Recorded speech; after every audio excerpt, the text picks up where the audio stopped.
So there have been games. Wow, that's a great start. There have been games. That's such a crap sentence to start with. There have been games that have come out that I was genuinely really, really excited for, only to have them be at best okay and at times just good God awful. Some of them are actually right above me here too. And I am very happy to say that Final Fantasy XIV's latest expansion pack, Shadowbringers, is not in that list, and that is such a huge, huge fucking relief.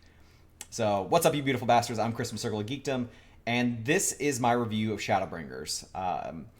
Mostly gonna be off the cuff because that's how I roll, but I did make sure my other monitor located right there. My mouth looked weird right there.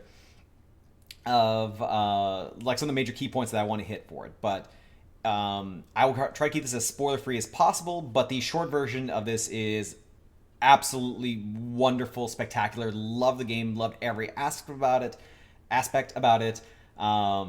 It was just phenomenal. Right now, it is absolutely my game of the year. I've talked about this before, leading up to the release of Shadowbringers, that is probably going to be my game of the year. Like I already had the slot saved for it. But it is now really locked in. Like Doom Eternal has to be able to order me free pizzas for like a year in order to even be like it was on par at best. Like it's for me that level of greatness. And let's just kind of break down as to why. So I'm gonna like again try my absolute damnedest to avoid spoilers for this. I definitely will not spoil the ending or any major plot points, but maybe like little many things here or there. But again, I will try to keep that to an absolute minimum. So, what really sells this game for me is the story. It is incredibly well written. This is something that is for an MMORPG. Like the MMO parts are certainly there. There was absolutely the social interactions I had with my free company throughout the entire thing. There was running dungeons with them, running the recently released raids that came out on Tuesday or Wednesday, whenever that was. There's still like the huge social aspects about it. It's about getting the loot together, doing all the high end stuff for it too, doing the extreme raids, the savage raids when those eventually get unlocked. But this is absolutely a story driven game, like on par with, if not better than any other Final Fantasy game I've played, and that's coming from me, who is a huge Final Fantasy 3/6 fan. Adore that game to death. Absolutely love Final Fantasy 3/6. But I've talked before about how 14 did usurp that as my favorite Final Fantasy. Shadowbringers locks that into place. It is extremely well written. The characters are way more fully evolved, and they did a just fucking amazing job of even making a lot of the NPCs much more well-rounded, more nuanced and complex. Like even random soldiers get screen time that normally would like be set for like one of the major story characters. Like it's incredible what they did for the overall themes of just essentially about balance in the universe and just sort of the moral gray areas that we all do really interact with on a day-to-day basis. And what happens if light goes unchecked, like you get really what happens in the world of Shadowbringers in the first. And it really does raise some questions about even in commons that universe, certainly, but it makes you kind of think about your own personal beliefs too of like you believe in what you believe because that's what you were told, but is that really the case? Sometimes yeah, sometimes no. So and I really appreciate the fact that they are doing that, and they do that through their villains. And as much as I absolutely love my character Vanispheres, like if you ever watch my streams, my starting stream and my Be Right Back have screenshots of 14, which tend to be of my character Vanny. Like as much as I adore my character, the villains in this one were really compelling and really interesting. One of them in particular, who really does challenge the beliefs of the characters throughout the story, and does a good job of it too. Like it, again, it's a testament to the writing and the voice acting of just how incredible they are. It's on par to me, I think, of characters like Loki or Thanos from the MCU. Of just, it's a villain who is more than just Xenos was in Stormblood, who was just, I like war, I like violence, I like killing stuff. That has its place. There's a merit to that kind of character arc, but a much more complex villain who has more understandable and more sympathetic motivations can go a lot farther and take the story to an entirely other level, and that's what the villains in Shadowbringers did. The other thing that Shadowbringers does as well, and I've mentioned this again in the previous video, was that it also made you really hate the minions in the game. So again, like apart from the obvious stuff, like in Wolfenstein, yes, Nazis are bad. You hate Nazis, and they do a good job explaining as to the why for it. But I think sometimes a lot harder to do that, to have that same kind of like initial hate for like generic monsters. Sometimes, like again, going back to the MCU, you don't hate the Chitauri. You just don't. Like they're just generic alien number 12. They do bad shit, and so they are clearly the bad guys that need to be stopped. But you don't like get that like, oh, I hate the Chitauri. Oh my god, they're so evil. You do with the Sin Eaters in Shadowbringers. They do such a good job of making them a genuine like emotional plague, and just how they bring people down, and just the like the nuances and the story reveals of about the Sin Eaters is so absolutely incredible. Too, that again, you hate the Sin Eaters for what they are, but then you also at the same time feel kind of sympathetic in term as the story kind of starts to reveal later on. So again, just the fact that they took that much time with their villains to make them that much more complex is just phenomenal. So yeah, without going into too much forward to, all the new characters they introduce are really, really interesting. Even as some like Feul and then the pixies that you encounter, I thought were a lot of fun and had their own personalities, and they stick with you throughout the whole game too. And that's another really great theme with this game too, is that even though you are brand new to the first, like you do see what your actions do long term throughout the entire story. Like there is such a amazing payoff towards the end of the game, in terms of like all the good deeds that you've done and how that pays off for you. That's just, for lack of a better term, it's wonderful. It's absolutely wonderful. So sorry, itchy nose. It's been allergy season. I forgot to buy some allergy pills last time I was at the store. So hence why this is all stuffed up. Sorry, off topic. So the other thing we're talking about is the music in this too. Like I have bought every one of the major soundtracks to Final Fantasy XIV. I know they're available on Spotify and Amazon Music. I legit bought an Amazon music subscription, despite already having a Google Play one, because I wanted all the Final Fantasy soundtracks to be able to listen to. So it's phenomenal. I love the soundtracks too. Whereas each of the previous installments had like their own theme song. Like there was Answers in Realm Reborn, Dragon Song in Heaven's Word, in Stormblood. I forgot the name of it. I don't know the name of the new one now for Shadowbringers. It's good. They don't use the same female singer from the previous ones, who I really liked her work. I love Dragon Song and I love Answers to death. I would like to see her do something in Shadowbringers. But the new song it's good. It's really solid. It's in theme with just the heavier nature of the game. It is definitely a hard rock song. I can't tell you what a whole lot of the lyrics are because it sounds very kind of like muffled-ish.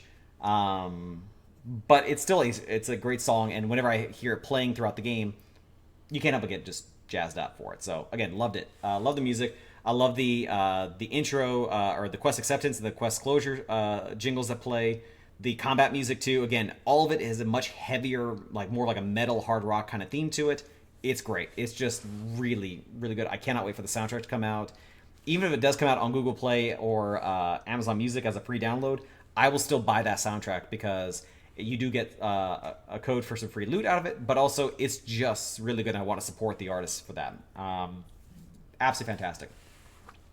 The characters themselves, as the next thing, they're just, like I talked about before when talking about the story, they're absolutely just wonderfully well crafted.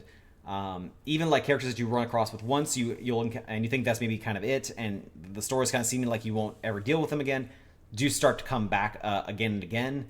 And it is kind of a testament to the game where they were very meticulous and they thought through who the major players are going to be throughout the stories, and just made sure that they had impact and meaning to the grand story, overarching situation in the first. The same thing even goes with the NPCs who give you the side quests too. Like those quests still boil down to the go here and kill 6 moose sort of mentality, but you're doing it for like very different reasons than the past. It's not just like, oh, well, I'm a leather worker, or oh, help me find my whatever. Like I lost my hammer. There is a quest where you have to go find a hammer. but you're doing it for a bigger reason to help, like either like bridge gaps between two warring races, or you're doing to sort of like help somebody build some confidence. And again, it's told through cutscenes too, which is really fantastic. I use a lot of just fantastic, wonderful, amazing, because that's just, I can't get it out of my head of just how much I love this game. But yeah, like the introduction of the Crystal Exarch is wonderful. The Lord Vothri and the Ascians, everything about that is they're so different from anything that I think we've seen in the past, that it's just exactly what the game needed. It just needed something fresh and new, and it had that sense of like, what the hell is kind of going on throughout the whole thing. And it's told very well through the stories and through the characters, and it kind of ties back into the next thing, the visuals. There's a lot of storytelling done with emotions and with facial characteristics that I hadn't seen before in the other games. So playing through 14 all the way up through Stormblood, you'll see your characters like emote and make little fun faces, or they'll do the little like ha ha, or thumbs ups, or just nodding their heads or smiles and stuff like that. If you do the Hildebrand quests, you see some really funny emotes too. But the cinematography that is in Shadowbringers is absolutely amazing, and I think is not talked about enough. There's a lot of wide sweeping shots and a lot of unique camera angles and a lot of really great storytelling done through camera in conjunction with the facial movements now of your characters. Like, again, if you see any of my screenshots of Vanispheres, he emotes so much. You see frustration and sorrow and happiness and just despair and being broken. You see all of that through your MMO character, and it just does such a great job of it's just a great example of visual storytelling that I had not seen in a game in a very, very long time. So much. I'll talk about the ending in a little bit too, but yeah, the environment of the first is just so unique. Like initially when I first started seeing screenshots, I was a little worried because it looked very monochromatic in a lot of aspects. Like it looked like that very beige tint throughout the whole thing. I thought I would get old with it after a while, but I really didn't. And the environments do change quite a bit. The environments are unique in a lot of respects. It's just wonderful. If taking fanboy lenses off, yes, it is monochromatic. Yeah, there's a definite beige tint throughout a huge chunk of the game for it. But in the confines of the story, it does make sense for it. And when you do see contrasting environments, it works really well for it. But the real star of the show, when it does come to visuals, is again back in the facial animations, combining that with the cinematography of the cutscenes. Out of this world. The final couple of dungeons too are genuinely breathtaking too. Like just some of the best art I've seen in a game in a very, very long time. So, the combat is a lot of fun. So I'm on a Facebook group for Final Fantasy XIV. I've seen folks commenting on some of the changes that were done, especially with the healing classes, and that a few folks are not caring for it. I went through 14 Shadowbringers as a red mage, and I really like the changes they did with my red mage. I was able to cast for Holy or Flare a lot more frequently too, because of just the changes in the cooldowns. They did change up one thing too, where my single blast jolt, and there's a spread one too. I can't think of the name right now, but the for me it's like the 7 button, but it's the spread shot scatter, I think. Like have different cooldowns now for it too. They do more damage, or the scatter one does more damage, but it does have a cooldown to it. So again, it does force me to kind of change my strategy up a little bit. As of the time of this video, I have not tried the Gunbreaker class. I did unlock Dancer. Today's Thursday. On Wednesday, I played through one dungeon as a Dancer. It's cool. I dig it. It was a level 50 dungeon, so I didn't have the same kind of buffs I can do where I can assign a dancing partner. But the visuals are really cool, are really interesting. It does make you pay a lot more attention to what's going on your hotbars too, so you can't just like mindlessly just kind of like just keep tapping stuff. You do have to pay a lot more attention to what's going on. It's just fun. It's a really, really fun class. Someone in my free company is thinking that they're going to nerf it soon. I can kind of see that too, because it does feel, even at level 60, as it being a bit powerful. But as it stands right now, I think it's neat. I really like the Dancer class. The folks who in my company who are playing as Gunbreakers really are having a lot of fun with it too. Saying it's one of the easier classes to kind of learn how to tank with. So it's great. The dungeons themselves are like I like them. I really really like all the dungeons because the bosses this time are really interesting. Again, playing through as a DPS and going through all the dungeons in the previous installments, they really are just spamming your best combos and not really having to do a whole lot of movement. They save that kind of stuff for the raids. Shadowbringers does have a lot more mechanics to them, and I think they're challenging. The first one especially is probably the hardest one. When you first play it, like all the bosses hit like dump trucks, like they deal a shit ton of damage. So you do need to pay more attention. So I can respect that. They do change up their moves. They have different phases. It's great. It's really really cool. The Sin Eater designs I think are absolutely wonderful. They look like these marbled like the angels from Doctor Who, the Don't Blink angels. Like it kind of has a little bit of that kind of feel to it of just beautiful but terrifying. It's great. But yeah, at least for me in terms of combat, it's a lot of fun. It's as a red mage, it's faster, it's fluid. I'm casting more spells. I'm casting my more powerful spells more frequently. My experience as a red mage, it's great. I absolutely had a blast with it too. I haven't tried a healer class yet in 14 for more than like level 15 with my conjurer, but at some point I think I will. So yeah, and then the ending. Oh, I loved the ending. Again, if you watch one of the earlier videos, you can see me cry. Like I'm not ashamed to admit it. I'm not. That was not for dramatic effect. I do not have the ability to cry on cue. It's amazing. It is such a great full circle of everything that's been kind of going on in the game. Because of the nature of 14, of course, that's not the end of Shadowbringers. There's still going to be some more updates, and those updates will have more story content on there. But for the story that they were telling, there is a conclusion to it that I'm very happy with. The very last scene before the credits roll is it's just great, and it kind of goes back to the visuals and the storytelling through facial movements.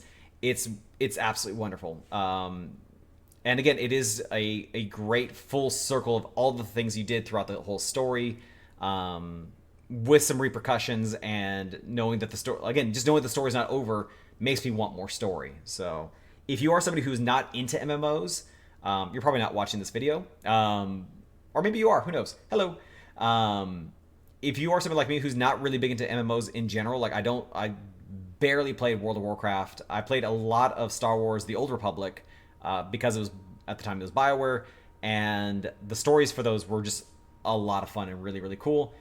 If you are somebody like me who is obviously a huge Final Fantasy fan, huge fan, and maybe not necessarily into the MMO sort of mentality, you can absolutely play through that main story quests and get your $60 worth out of it very very quickly.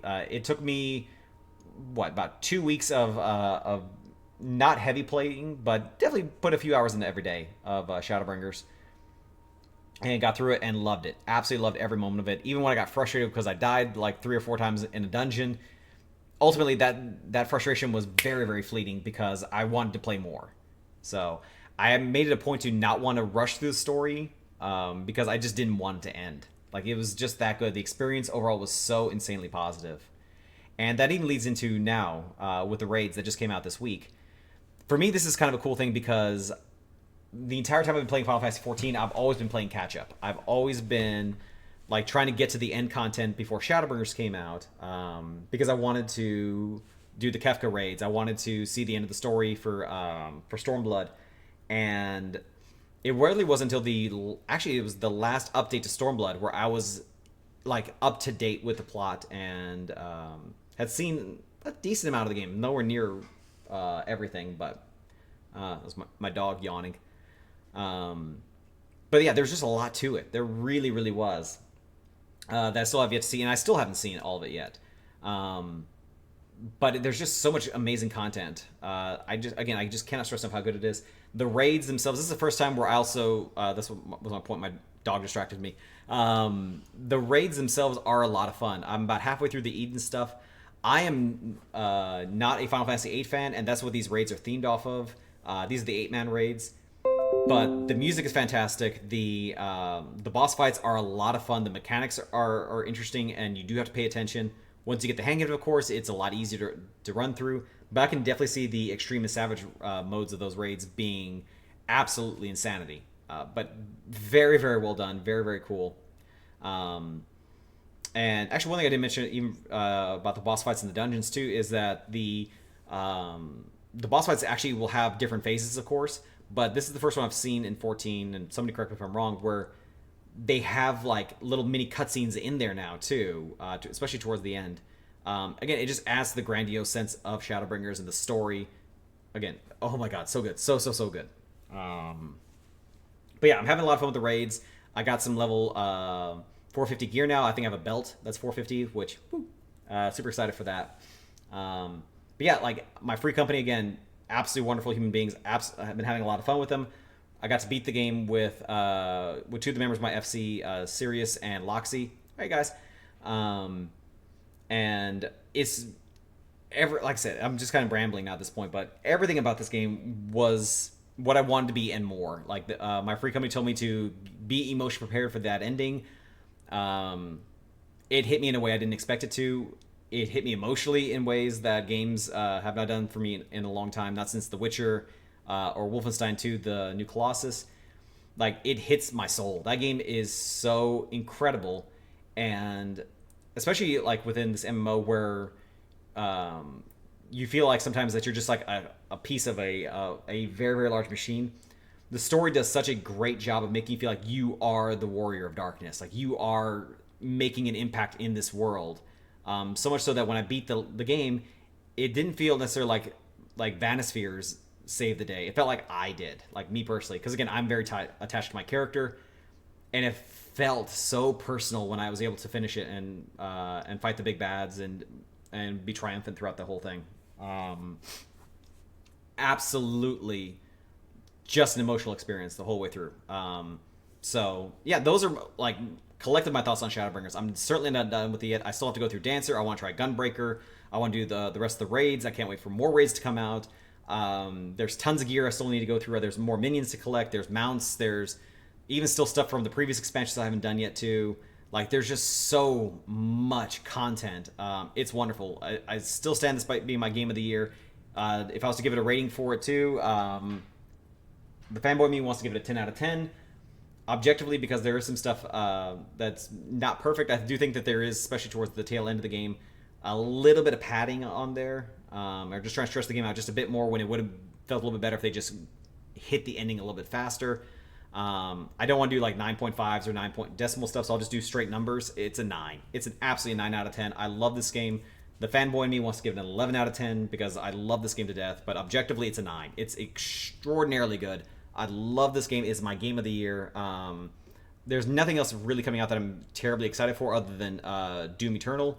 I will absolutely get Doom Eternal because it looks like a lot of fun too. But is it going to hit me the same level of Shadowbringers? I almost can guarantee no. I'll keep an open mind. Maybe I'll be wrong.